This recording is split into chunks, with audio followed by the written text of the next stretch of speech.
à tous, j'espère que vous allez bien. Alors dans cette vidéo, je vais vous accompagner pour construire ce modèle qui est vif, dynamique et qu'on va construire en dépont, un matériau que vous allez pouvoir trouver facilement en magasin de bricolage.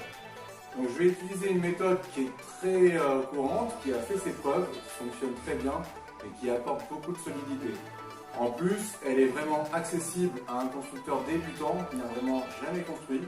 Et je vais essayer de vous apporter quelques astuces pour la rendre encore plus rapide et plus facile. Donc approximativement, c'est une construction qu'on peut faire en moyenne en 1 heure. Donc c'est parti. Je vais vous demander, si ce genre de projet vous intéresse, de penser à vous abonner, à activer la cloche. Et c'est parti, on construit. Donc, avant de commencer, je vous conseille de télécharger AirModel Calculator. C'est une application complètement gratuite sur Android. Ça va nous permettre d'avoir un aperçu global de ce à quoi va ressembler l'aile. Donc en gros, la corde, déjà, qu'est-ce que c'est? C'est la distance entre le haut et le bas de l'aile, entre le bord d'attaque et le bord de fuite. Roue de corde, ça correspond à la corde centrale, et type corde, ce sont les cordes aux extrémités. En haut à droite, vous pouvez voir le sweep, ça correspond à l'angle qu'on va donner à notre aile. Donc là, je vais vous donner un aperçu de ce à quoi ressemblaient les dimensions de l'aile que j'ai construit précédemment en EPP. Si vous voulez voir le résultat, c'est disponible sur la chaîne, il y a pas mal de vols. Et donc j'en suis assez content, mais je me suis rendu compte qu'au niveau motorisation, il me fallait un moteur un peu plus poussif. Donc en attendant, ce qu'on va faire sur ce modèle, on va réduire un petit peu la surface. Donc je vais descendre les dimensions, et puis pour la corde centrale, je vais mettre 24 cm. Pour les cordes aux extrémités, je vais rentrer 16 cm. Et l'angle, je vais le réduire à 28 cm. Sur l'envergure totale, on est toujours à 90 cm et 45 cm pour une demi-aile. Donc on va voir si ça correspond un peu plus à l'électronique que j'ai à ma disposition. Et c'est parti. Alors c'est parti, on dessine notre demi-aile. Je vous conseille de prendre un angle droit sur votre planche de dépont. Ça va vous aider à tracer des lignes bien perpendiculaires et parallèles. Première chose à faire, c'est d'aller tracer notre corde centrale de 24 cm. Donc le point en haut, ce sera la pointe de l'aile. Puis de manière perpendiculaire, on va aller chercher notre demi-envergure de 45 cm. On trace un point. Et à partir de ce point, on va chercher l'angle, le sweep, donc de 28 cm. Et on trace encore un point qui sera le sommet en fait de notre corde à l'extrémité, la corde droite de 16 cm. Et on va relier nos 4 points. Donc là, on obtient notre demi-aile. On n'a plus qu'à la découper.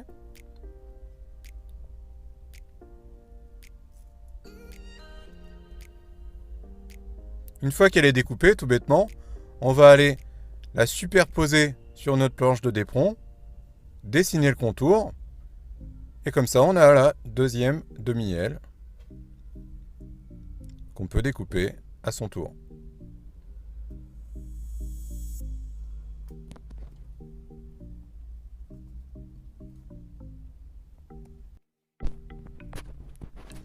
Maintenant, on va pouvoir préparer nos épaisseurs de dépont pour construire un profil KFM. Je ne vais pas rentrer dans les détails sur le fonctionnement du KFM, mais sachez que ça fonctionne très bien et en plus ça apporte pas mal de solidité. Donc, pour avoir nos épaisseurs, je vais prendre une des deux demi-ailes et puis sur chaque corde, donc à la fois au centre et aux extrémités, je vais tracer un point à la moitié de ma corde, soit à 12 cm pour la corde centrale et à 8 cm pour la corde aux extrémités. Je trace une ligne, une marque, et sur la partie en fait qui est au-dessus de cette marque, je vais venir à poser mes couches, mes épaisseurs de dépont. Donc pour le faire facilement, je vous conseille de prendre votre planche de dépont, une ligne qui est bien découpée, bien droite, et pour pas qu'elle bouge, vous la scotchez, vous la posez comme ceci, vous la scotchez, Les scotch, on les enlèvera après. Vous retournez délicatement la planche pour pas que ça bouge de la ligne. Et vous tracez le contour.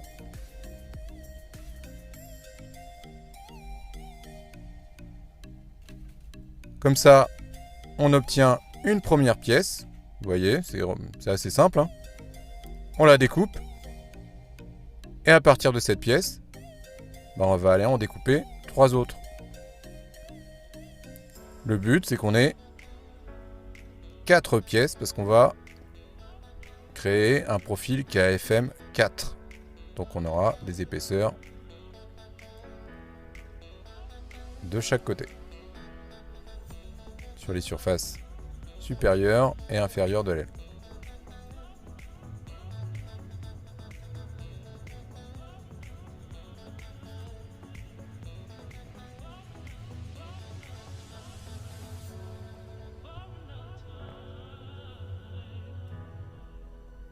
Et donc là, j'ai mes 4 morceaux qui vont me permettre de créer mon KFM. Et je vais simplement les mettre de côté et on y reviendra tout à l'heure. Ensuite, je vais reprendre mes 2 demi-ailes pour venir les assembler, les coller ensemble.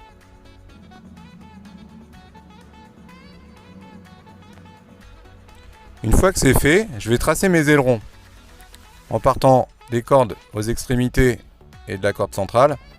Je vais tracer un trait. Alors, je pars du bas, hein. Je pars du bord de fuite et je trace un trait à 4 cm.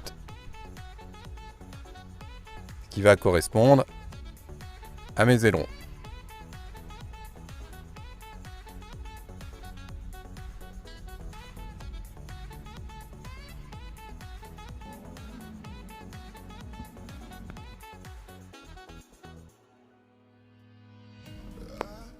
Ensuite, je vais partir du sommet de la pointe de mon aile. Et en partant de la pointe, je vais tracer un point, un repère à 19 cm. Et de ce point, je vais tracer un axe, une ligne perpendiculaire à ma corde centrale. Donc de 20 cm de total. Je vais aller à 10 cm à droite et 10 cm à gauche. Je viendrai découper à partir de cet axe une zone sur laquelle je pourrais venir apposer mon moteur, mon hélice et mes winglets par la suite.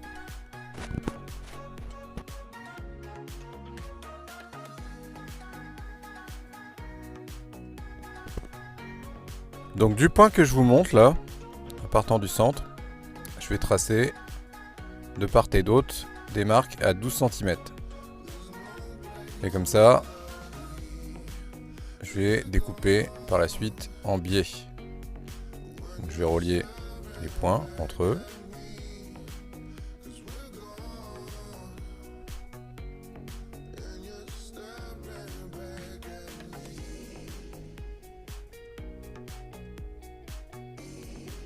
Et par la suite, je vais découper tout ce qui est à l'intérieur des lignes que j'ai tracées. Mes ailerons, je vais leur ajouter une petite découpe qui est complètement facultative, mais qui peut vous permettre en fait de gagner en agilité pendant vos vols, particulièrement en FPV lorsque vous prendrez des virages. Donc comme vous le voyez, je vais faire une petite marque à 2 cm, puis une autre à 10 cm. Donc je le répète, cette découpe, elle n'est pas obligatoire. Vous pouvez très bien ne pas la faire. Donc je vais vous laisser regarder de près les mesures.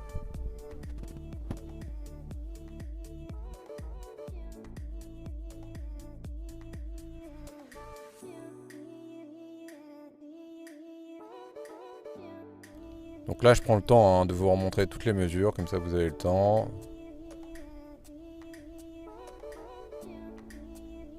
Donc du bord d'attaque, on trace une ligne, un point à 19 cm, de part et d'autre à 10 cm. Là il y a 12 cm.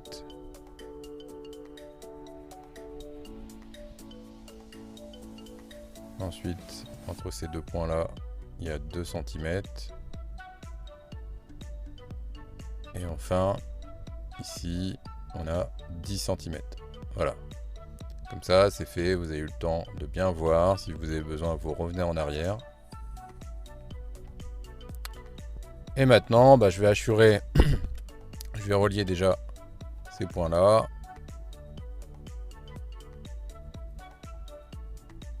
Je vais assurer la partie intérieure. Et toute cette partie qui est assurée, je vais venir la découper.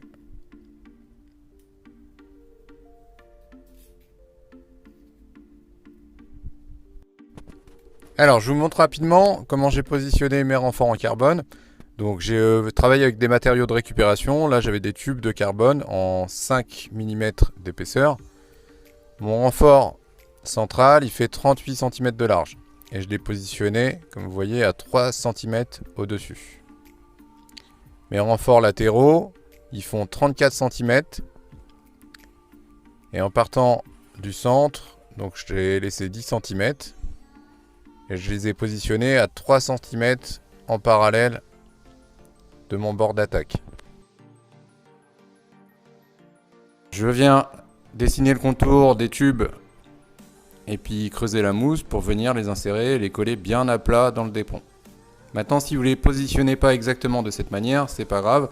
L'essentiel, c'est que vous ayez une bonne solidité, une bonne rigidité. Par contre, attention, laissez un petit peu de marge au niveau du renfort central pour éventuellement avancer le moteur pour bien équilibrer l'aile.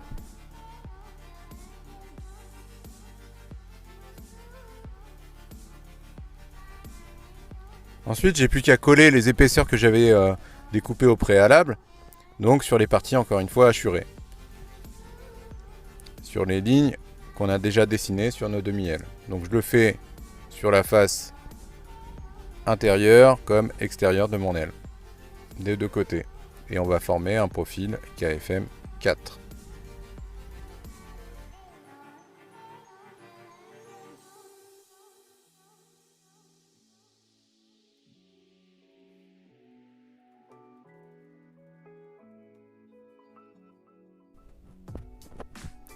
Donc, une vue de côté pour vous donner un aperçu de ce à quoi ça doit ressembler. Donc là, le problème, c'est que le bord d'attaque, pour l'instant, au niveau pénétration dans l'air, il y a mieux. Donc, on va essayer de le tailler, vous voyez, de biais, comme ceci. Donc, pour s'aider, ce que je vous conseille de faire, c'est de venir, encore une fois, tracer une ligne entre la corde centrale et vos cordes aux extrémités. Donc je pars d'un point à 3 cm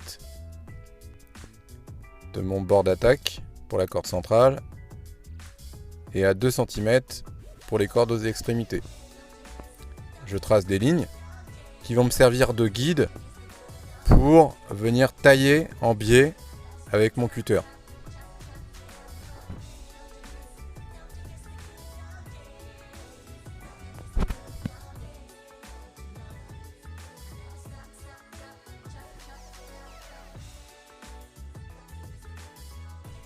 Donc ces marques vont me permettre d'avoir des repères pour venir tailler en biais, comme je vous disais, avec mon cutter, mon bord d'attaque.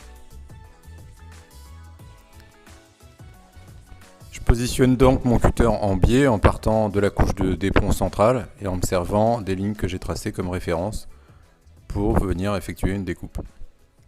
Et derrière cette découpe, je vais venir la poncer pour affiner le bord d'attaque.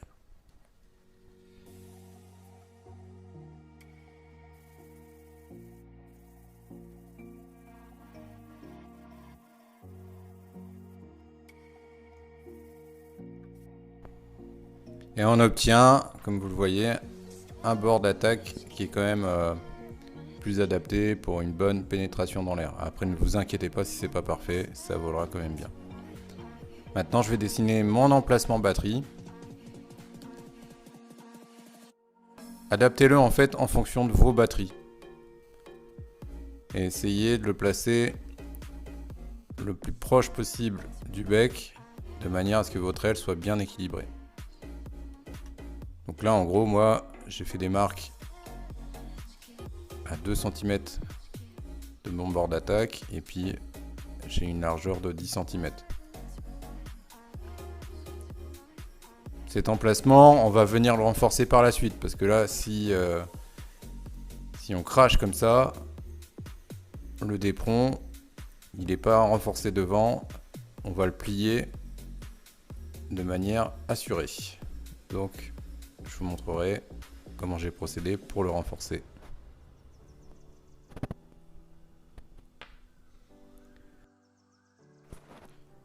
Là, je vous montre comment je procède pour dessiner les winglets. Alors, très honnêtement, je me casse des fois un petit peu la tête pour leur donner un aspect esthétique.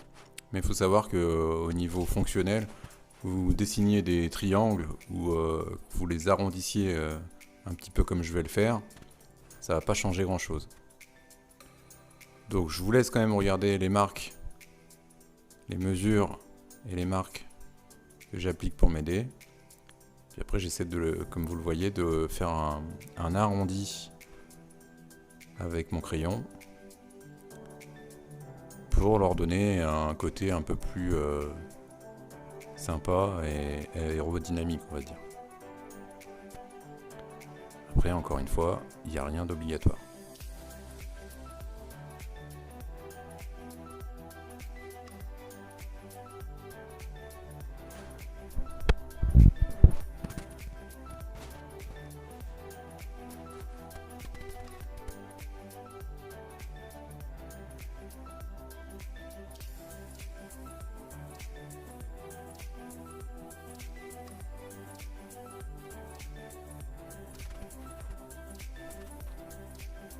Donc je vais tailler dedans un espèce d'escalier en me basant sur l'épaisseur du d'éperon pour venir les coller, les emboîter directement sur mon aile. Et puis je les affine jusqu'à ce que ça me convienne parfaitement. Donc une fois que je suis satisfait de ce que donne mon premier winglet, je vais simplement en dessiner un deuxième en dessinant le contour sur une planche de d'éperon, sur un bout de d'éperon.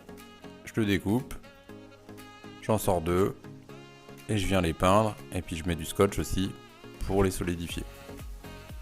Du coup j'ai un petit peu avancé sur la peinture. Après chacun ses goûts pour la peinture, là j'ai mis un peu de vert et puis on va continuer.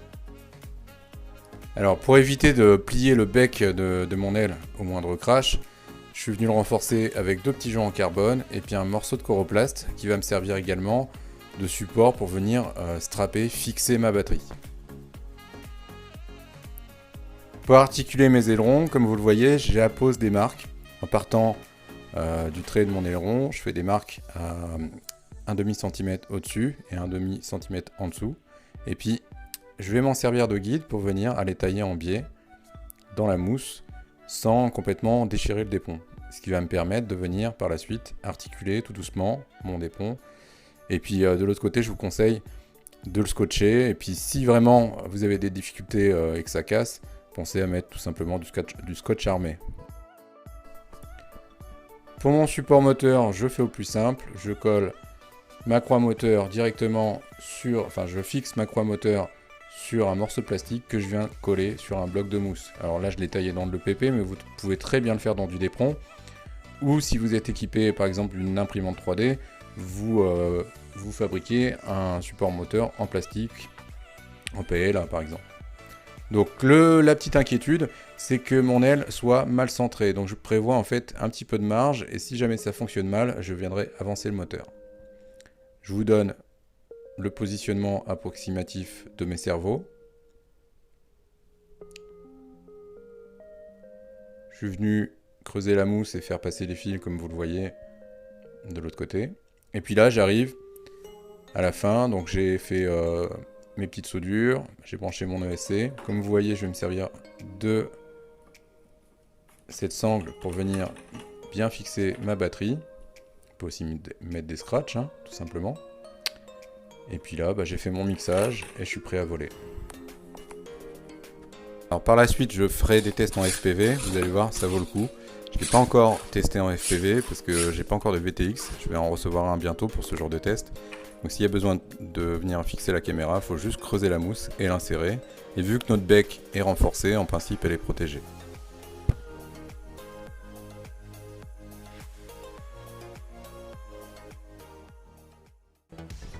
Alors je triche pas, hein, je vous mets le premier lancé.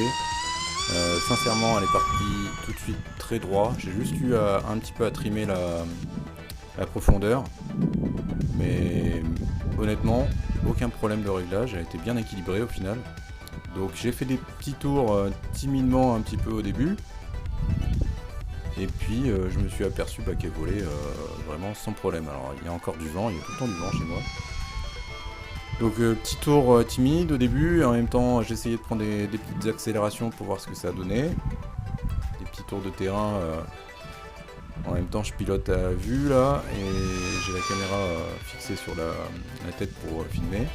C'est pas tout le temps évident, mais honnêtement, pas de c'est une aile qui est super rapide, super agile, et en même temps qui est pas traître. J'ai pas eu de mauvaise surprise, j'ai pas eu de frayeur. Elle vole quand elle part droit, elle est sur des rails. Donc vraiment, j'étais un peu scotché quoi, parce qu'au final je m'aperçois qu'elle est mieux sous ce format là, avec une petite motorisation, elle est mieux que ma version EPP. Donc là j'accélère un petit peu. Alors je sais pas ce que vous en pensez. Et moi, très honnêtement, la vitesse à vue, là, je l'évalue à 140 voire 150 km/h.